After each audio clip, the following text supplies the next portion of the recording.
دیہات کے اندر ہمارا پہلا بیچ سب اسکالرشپ پہ 160 بچے اور بچیاں بریڈفورڈ یونیورسٹی کی ڈگریز وہاں لے رہی ہیں بیٹھ کے سب اسکالرشپ، اور سب ڈونیشنز سب چیریٹی پہ. تو ایک طرف وہ اتنا بڑا ہاسپٹل چل رہا ہے جو سب سے بڑا پاکستان کا ادارہ ہے، ایک طرف نمل یونیورسٹی چل رہی ہے، کراچی میں ہم کھولنے لگے ہیں انشاءاللہ فیبری میں انوگریٹ کرنے لگے ہیں بڑا ڈائگنوسٹک سینٹر، اور پھر انشاءاللہ پورا ہاسپٹل.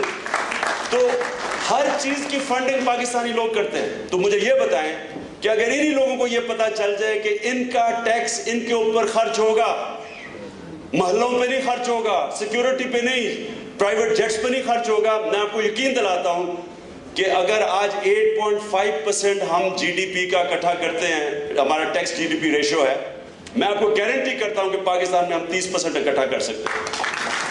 میں آپ کو گارنٹی کرتا ہوں، اور یہ میں آپ کو وہ بات کہہ رہا ہوں جو انشاءاللہ ایک دن میں آپ کو کر کے دکھاؤں گا. کیونکہ اس وقت آپ کے انٹرسٹ کے لیے آج ہم کیوں 1.5 بلین ڈالرز کے پیچھے لیٹے ہوئے ہیں امریکہ کے سامنے. آج پاکستان کی ذرا میں آپ کو موٹی موٹی فگرز دے دوں کہ ہمارا اس وقت وار آن ٹیرر کی وجہ سے، کیونکہ ہماری اکانومی بیٹھ گئی ہے، ہم نے قرضے، آپ کو پتہ کتنے قرضے لیے ہیں؟ ہماری ٹوٹل ڈیٹ جو تھی 60 سال میں کتنی تھی؟ 40 بلین ڈالرز، 40 ارب ڈالر. صرف 1.25 سال میں ہم نے 15 ارب ڈالر کی مزید ڈیٹ لی ہے، صرف 1.5 سال میں. یعنی کہ 60 سالوں میں 40 ارب ڈالر، اور صرف 1.5 سال کے اندر ہم نے 15 ارب ڈالر کی ڈیٹ مزید اور لی. آج پاکستان کا یہ حال ہے کہ ان کسی اور کی جنگ لڑنے کے لیے ہماری جو ڈیفنس ایکسپینڈیچر ہے وہ 430 ارب روپے سے 615 ارب پہ پہنچ گیا. ڈیٹ سروسنگ آج ہماری پہنچ گئی ہے 800 ارب پہ. ٹوٹل ریونیو کلیکشن کتنی ہے؟ 1600 ارب. تو آپ خود اندازہ لگا لیں کہ 14 ارب روپیہ تو چلا گیا قرضوں کی قسطیں ادا کرنے میں اور ڈیفنس پہ. باقی قوم کیسے چل سکتی؟ کیسے 18 کروڑ لوگوں کو کیسے ہم نے ان کو تعلیم دینی ہے، ہم نے ان کو کیسے ان کا علاج کرنا ہے، ہم نے ان کو انصاف کیسے دینا ہے، صاف پینے کا پانی کیسے دینا ہے؟ سارے قرضے لینے پڑیں گے، جس کی وجہ سے آج غلامی کر رہے ہیں، جس کی وجہ سے بلیک واٹر ہے، ڈرون اٹیکس ہے، غلامی کر رہے ہیں. میں انشاءاللہ اگر مجھے کبھی بھی موقع ملا سب سے پہلی چیز کروں گا قرضے ختم. اور اوباما صاحب کو ہم کہیں گے کہ اوباما صاحب تھینکس بٹ نو تھینکس، پیسے اپنے پاس رکھیں. کبھی بھی کوئی قوم کبھی بھی کسی کے کندھے کے اوپر چڑھ کے قوم نہیں بن سکتی. قومیں نے ہمارے سے زیادہ مشکل وقت سے قومیں اٹھی ہیں لیکن اپنے پیر پہ کھڑی ہوئی. خود لیڈرشپ اپنے سے پہلے اپنے پیٹ پہ پتھر باندھتی ہے اور پھر عوام سے قربانی مانگتی ہے. یہ نہیں کہ عوام کو ایک اور کڑوی گولی کھانی پڑے گی اور خود لنڈن میں فلیٹ لے لو 50 کروڑ روپے کا. یہ قوم آپ یاد رکھنا، میں نے پاکستانی قوم سے 2 دفعہ میرے ایکسپیرینس ہیں، ایک کرکٹ کا اور ایک چیریٹی کا. یہ بڑے امپورٹنٹ ایکسپیرینس ہے. کوئی سسٹم نہیں پاکستان میں کرکٹ کا تو میں آپ یہ سمجھ لینا، آپ جتنے بھی یہاں بیٹھے کہ میں ٹرپل پی ایچ ڈی ہوں، تو جو میں کہہ رہا ہوں میری بات مان لیں کہ کرکٹ میں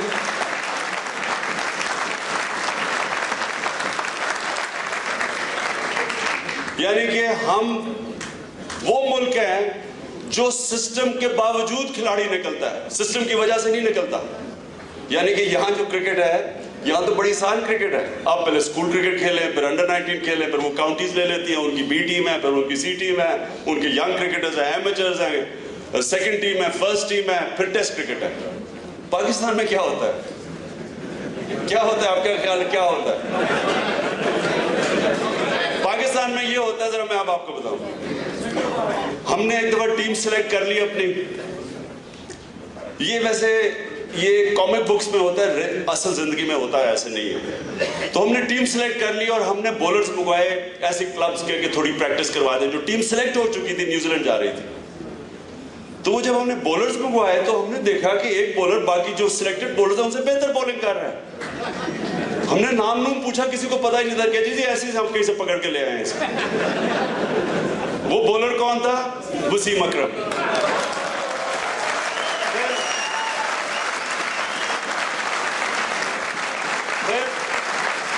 اچھا یہ ایسے ہی ہے, وسیم اکرم کا ٹیسٹ کرکٹ کھیلنا ایسے ہی ہے جیسے آپ 5ویں کلاس والے سے گریجویشن کروا دیں. یہ میں آپ کو صحیح کہہ رہا ہوں, کئی دنیا میں ایسے نہیں ہوتا. پھر کیا ہوا جی, میں ایک دن فوڈ پوائزننگ ہو گئی, میں بستر میں پڑا ہوا, تو ایسے میں ٹی وی چلایا تو ان دونوں میں چینل ہی ایک تھی, پی ٹی وی. تو وہ ایسی بائی چانس وہ کوئی ون ڈے کوئی میچ دکھا رہے تھے, کوئی لوکل میچ. تو میں میچ دیکھ رہا, تو میں نے دیکھا ایک بڑا تیز کوئی بولنگ کر رہا ہے. تو میں جب ٹھیک ہوا, میں نے جا کے کہا, وہ میں نے کہا وہ میں نے بولر دیکھا تھا, وہ کسی کو پتا ہی نہیں اس کا نام, بڑی مشکلوں سے لوکیٹ کیا, ہم نے اس کو بلایا, وہ وقار یونس تھا. یہ میں آپ کو فیکٹ بتا رہا ہوں, یہ نہ سمجھے. پھر میں آپ کو اور نام لوں اس کا, انضمام الحق کا. ہمیں بیٹسمین کی ضرورت تھی, ہمارے پاس کوئی بیٹسمین اچھے نہیں تھے, تو ہم ورلڈ کپ کھیلنے جا رہے, تو 1 سال پہلے میں نے تیاری کی, مجھے پتا تھا اگلے سال ورلڈ کپ ہے.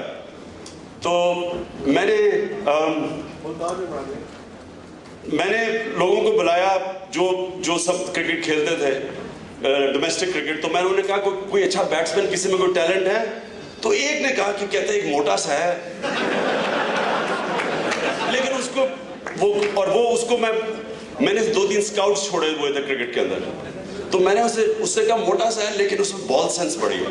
میں نے ان کو بلا لیا, میں نے نیٹ میں دیکھا اس کو. تو میں نے انضمام کو 5 منٹ دیکھا, میں نے کہا تم اگلے سال ورلڈ کپ کھیلو گے, لیکن تم نے یہ کرنا ہے. اسے میں نے خیر 2-3 چیزیں کہی. تو اب میں اگلے سال جب سلیکٹر سے میں نے کہا یہ انضمام الحق, یہ اس کو میں نے ٹیم میں ڈالنا ہے, تو تینوں سلیکٹر کہتے یہ تو ہم ٹرائی کر چکے, یہ تو کسی کام کا نہیں ہے. آپ یقین کریں کہ میں نے اتنی محالہ کہ میں اپنی پیک پہ تھا, اتنی مشکلوں سے میں نے اس کو کھلایا, لڑ کے, اور ایک سلیکٹر ریزائن کر گیا کہ جی عمران نے سفارشی لڑکا کھلا لیا. تو وہ ہو سکتا ہے, اور وہ میرا آخری سال تھا, ہو سکتا ہے آپ سنتے ہی نہ انضمام الحق کا نام. تو یہ پاکستان کے اندر یہ ٹیلنٹ ہے, یہ آپ کو کانفیڈنس ہونا چاہیے, ہر چیز میں ٹیلنٹ ہے. اسکواش کے اندر میں آکسفورڈ یونیورسٹی میں زیادہ پاکستان سے اسکواش کورٹس تھے. جان شیر خان, جہانگیر خان 10 سال ورلڈ چیمپئن رہے, کوئی سسٹم نہیں ہے. اسی طرح آپ حیران ہوں گے کہ پاکستان کا جو ایجوکیشن سسٹم ہے, ہم نے جو یہ 150 لوگ, جو 150 بچے اپنے پہلے سال ڈگری کورسز کر رہے ہیں, سب غریب گھرانوں کے ہیں, سب غریب بچے ہیں. کرو یعنی کہ آپ وہ سوچ نہیں سکتے کہ کتنے وہ کس گھرانے سے. وہ تو اور بات ہے, میں آپ کو اس کی ویڈیو فلم دکھاتا ہوں ان کے انٹرویوز کی. تو کیونکہ وہ بریڈفورڈ یونیورسٹی, کیونکہ میں چانسلر ہوں, ان کی وجہ سے وہ پورا بیک کر رہے ہیں مجھے, تو انہوں نے اسکاؤٹ اپنا بھیجا دیکھنے کے لیے ان کی اسٹینڈرڈ. بریڈفورڈ یونیورسٹی نے پروفیسر کو بھیجا اسیس کرنے کے لیے کہ 150 بچے جو ہم نے رکھے ہیں, ان کو 6 مہینے کی تعلیم مل چکی تھی, ان کی اسٹینڈرڈ اسیس کرنے آیا. اور میں یہ آپ سب کے سامنے کہہ رہا ہوں, وہ پروفیسر نے بریڈفورڈ جا کے ان کی اتنی تعریف کی, کہتا میں نے اتنے وائبرنٹ بچے نہیں دیکھے. میں ڈرا ہوا تھا, میں نے کہا وہ بیچاروں کو انگریزی نہیں آتی شاید تو کچھ ہو. اس نے بریڈفورڈ میں جا کے کہا, کہتا جو وائبرنسی میں نے ان بچوں میں دیکھی ہے, آپ حیران ہو جائیں گے کہ بریڈفورڈ اب میرے سے زیادہ زور لگا رہا ہے نمل کالج کو کامیاب کرنے کے لیے. اس لیے وہ بلیو کرتے ہیں اس کے اندر, وہ اتنے امپریس ہوئے. اور یہ آپ غریب ترین گھرانوں کے بچے ہیں, انہی گھرانوں سے ڈاکٹر عبدالسلام نکلا تھا, ٹاٹ اسکول سے نکلا تھا.